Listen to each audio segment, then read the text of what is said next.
This is the story of a family that didn't just make billions, they sold pain. A family that didn't invent disease, but built an empire on top of it. A name once respected in museums and universities that later became a symbol of death and addiction. This is the true story of the Sackler family and the book that exposed it, Empire of Pain, written by journalist Patrick Radden Keefe, published in 2021. The book is one of the most powerful investigative accounts of our time. It has inspired documentaries, public protests, and media firestorms. One such adaptation even holds an IMDb rating of 8.2/10, marking it among the top-rated investigative stories globally. Today, you will hear that real story, the one the world tried to bury. If you love true, powerful stories that reveal uncomfortable truths, then subscribe to this channel, like the video, and let's begin. This story begins with three brothers, Arthur, Mortimer, and Raymond Sackler. But they didn't just want to treat people, they wanted to leave a legacy. Born to immigrant Jewish parents in Brooklyn, these young men became doctors. Arthur, the eldest, had a sharp mind for business. He revolutionized the pharmaceutical industry by changing how drugs were sold. Instead of advertising to patients, Arthur targeted doctors. He wasn't just a doctor, he was a marketing genius. He told them what they wanted to hear, that new drugs could cure what old ones couldn't. He made pills like Valium and Librium household names, not by their effectiveness, but by how cleverly they were promoted. It worked. The brothers became rich, but they were just getting started. At first, they made ointments and over-the-counter medications. But by the 1990s, they were looking for a blockbuster drug. Something big, something bold, something that would dominate the market. In the 1950s, the brothers purchased a small drug company. Years later, it became known as Purdue Pharma. They founded an OxyContin. Launched in 1996, OxyContin was a powerful opioid painkiller, essentially a cousin of morphine. But Purdue Pharma made a bold claim. It's safe. It's not addictive. It provides 12 hours of pain relief. Doctors believed them because Purdue made sure they would.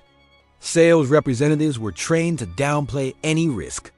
Doctors were given free samples, fancy dinners, sponsored trips, and generous bonuses. A marketing storm swept across America, and with it came the pills. OxyContin flooded the market, prescriptions soared, and Purdue Pharma's profits exploded. But something horrifying happened.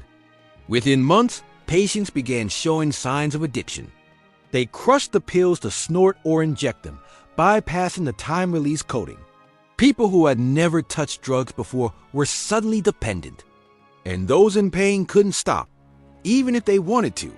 Small towns, especially in Appalachia and rural America, were the first to suffer.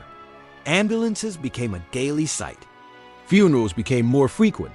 Children were left orphaned. Families were torn apart. Yet Purdue continued to sell. They claimed it wasn't their drug causing harm. It was the patients misusing it. They're not taking it properly.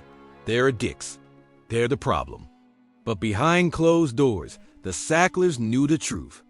As the crisis deepened, journalists and government lawyers began asking questions. Whistleblowers inside Purdue leaked internal memos, emails, and sales reports. And what they found was shocking.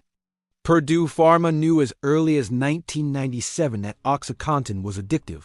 They knew patients were crushing pills. They knew some doctors were overprescribing. They even had a list of pill mills, clinics known for handing out prescriptions like candy. Instead of shutting these places down, Purdue targeted them because they were profitable. The Sacklers, meanwhile, distanced themselves from the company publicly. But court documents later revealed that they approved aggressive marketing strategies, even after the addiction crisis had become undeniable. They kept saying, "Addiction is rare. There's no problem with our drug. We've done nothing wrong." In 2007, Purdue Pharma pleaded guilty to misleading the public and paid $600 million in fines. But here's the catch. Not a single Sackler family member went to jail. They didn't even stand trial. They were protected by wealth, lawyers, and influence. Even after the fine, Purdue continued to sell OxyContin. The family continued to profit, and the deaths kept rising. To make matters worse, the Sacklers launched a PR campaign to protect their reputation.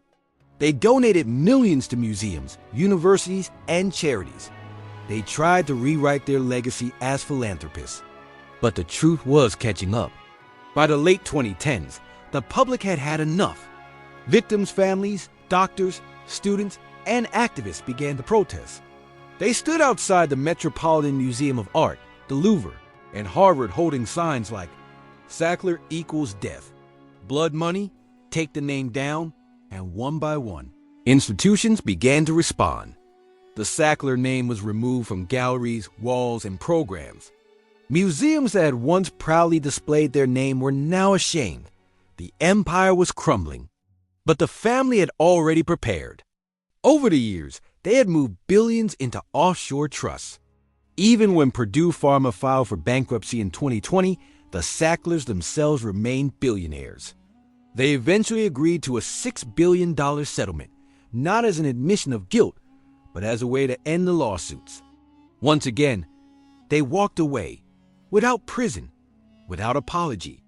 In 2021, journalist Patrick Radden Keefe published Empire of Pain, a deep dive into the entire Sackler dynasty. The book revealed the family's inner workings, their obsession with image, their cold-blooded business tactics, their refusal to accept responsibility, even in the face of mass death. Keefe used court documents, leaked emails, secret interviews, and thousands of pages of testimony to paint a picture that could not be denied. The Sacklers weren't just part of the crisis, they were its architects. The opioid epidemic hasn't ended. Today, fentanyl has replaced OxyContin as the deadliest drug in America. But the chain reaction, the gateway, started with OxyContin, with Purdue, with the Sacklers.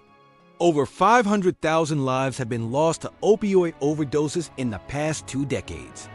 Tens of thousands more are still battling addiction. The Sacklers still deny wrongdoing, but their name has been forever stained.